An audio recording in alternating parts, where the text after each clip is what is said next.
Children's author T.P. Jagger here as the 3-minute writing teacher. For today's writing tip, we're going to look at a writing tip about exploding the moment. In a story, often it's the details that make things interesting. Whether it's action or the setting, it's the details that let the reader picture what's going on. But as a writer, I also have to be selective. I can't include every detail. I can't include every little thing unless I want my writing to be super boring. And so I want to look at not only when to include details, but also what sort of details to include.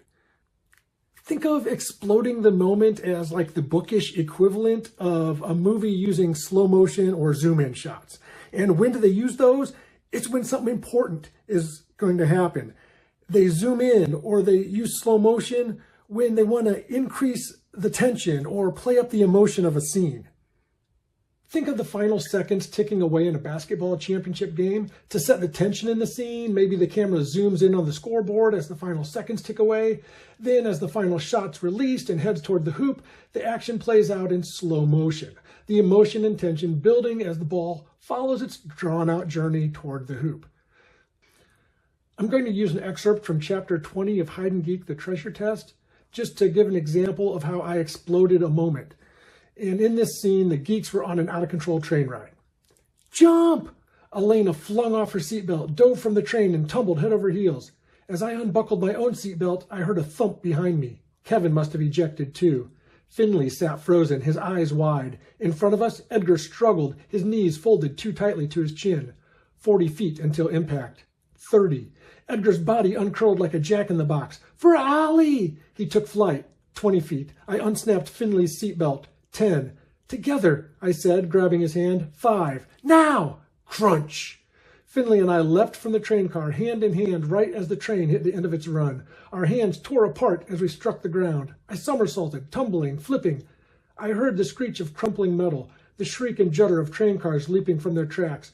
Weeds and overgrown grass whipped my face, my legs, my arms. I felt a stab in my left knee. The world spun, and then it was over. I lay face down in slimy, half-rotted leaves, their musky smell filling my nose. I rolled over and sat up. Something had gashed a hole in the left leg of my jeans. Warm blood trickled from my kneecap.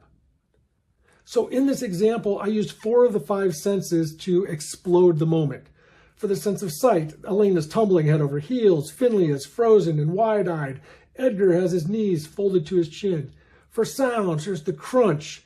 There's the screech of crumpling metal, the shriek of train jumping from the tracks. For smell, there's the musky, half-rotted leaves. For touch, there's the stab in the knee, the slimy leaves, the warm blood. The only thing I didn't include was a taste. So for this, like a zoomed-in shot in a movie, these sensory details zoomed in to sharpen the view of the scene. At the same time, they also acted like that slow motion shot. They stretch out the moment. So really, it takes longer to read than it would actually take to happen in real life. I even used the countdown of the number of feet until impact to kind of further build that slow motion effect. All of that was because I wanted to stretch out what was happening to increase the tension. Now look at your own writing and find a scene where you want to increase the tension or the emotion and explode that moment. You can stretch things out. You can zoom in with sensory details. Maybe slow it down by tapping into the thoughts of one of the characters as events unfold.